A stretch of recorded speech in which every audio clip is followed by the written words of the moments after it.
Hey, this is Ellen Fleming. Thank you for joining me in discovering your values during the pandemic. This is part 3. So I would just like to remind you that if you have not taken a look at part 1 or part 2, then you want to stop right now and you want to go back and take a peek at part 1 and part 2.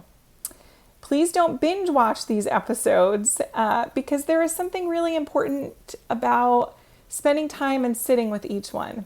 The amount of time that you devote is totally up to you, but it's really important to pause and to even do the exercises that are being asked. So I want to encourage all of us today that if we have spent any amount of time looking at part 2, you've done some really hard things. You've maybe evoked some feelings that you didn't even know you had. Maybe you've thought about your schedule in ways that you hadn't already. So I want to welcome you to part 3 because we are on a journey. And so if you've written down just a few clusters, you are in the right place. So, and if you haven't, go ahead and just go back to part 2. Nobody's judging you. It's all on the internet. Go ahead and go back and look at part 2. So I want to remind us a little bit about why and how values can make a difference. They anchor us. They absolutely anchor us. When we feel stalled in life or in a career or all of these things, it's usually because we're a little bit uncertain of our values, we're not living in accordance with our values, or we're actually living in conflict with our values. And we may or may not know it. Oftentimes, if we haven't named our values, we pretty much are not sure of the value that we're living in conflict with or not in line with. And so thank you for joining me on this journey. I am really excited and honored that you would choose to journey with me in discovering your values. So we want to talk about what is this part 3 that we're going to be doing. So knowing your values is really, really, really purposeful.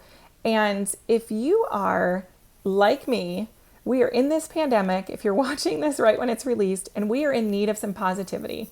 So if you tend to be one of those positive people on this side, then you have probably been waiting for me to talk about really, really, really positive moments. Today is your day. This is going to be your jam. This assignment is going to be your jam. And if you're not normally a positive, super pumped up kind of person, an enthusiastic, positively enthusiastic person, then this might be a little stretching for you. Regardless, this is the right time for this thing. So we're going to talk about best days ever. Best day ever, okay? So right now, when you hear me say best day ever, I want you to get out a piece of paper and a pen, or I want you to get out your smartphone or get a little sheet of something to write on. You're probably watching this on your smartphone. Because I want you to write down the first thing that comes to mind when you say best day ever. Okay. Just a quick thing that'll bring you back to that place a little bit later. When I was thinking about this, I realized an example would be very important. And it doesn't have to be from adulthood. It doesn't have to be yesterday. It doesn't have to be, I don't know if you had best day ever yesterday. Maybe you did. That's great. It can be from whenever. Anything that comes to mind when I say best day ever. So the thing that came to mind as I was thinking about an example was when I was early elementary and I got to spend some weeks at my grandma's camp. And there was a couple days in there where I felt like they were the best days ever.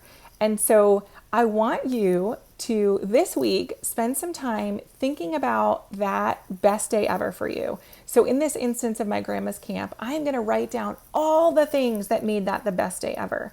Whether it was the meal, the people I was with, like they can be very tangible things, right? Like the space that I had to sit and journal. I got to read a book outside. It didn't rain. I got to sit on a beach. Whatever it is that brought about your best day ever, you want to just journal all the things, okay? And then when you feel like you've journaled that enough, go ahead and set a timer for just a couple more minutes and sit with it for a couple minutes longer. Something happens when you sit with something longer than you think you need. If you don't believe me, go ahead and try the assignment and see what happens. So sit with that. And then we're going to reuse assignment 2. And we're going to take out these clusters. I added some so it looked a little more realistic. We're going to take out these clusters and we are going to look at these and say, is my best day ever associated with all of these things or most of these things?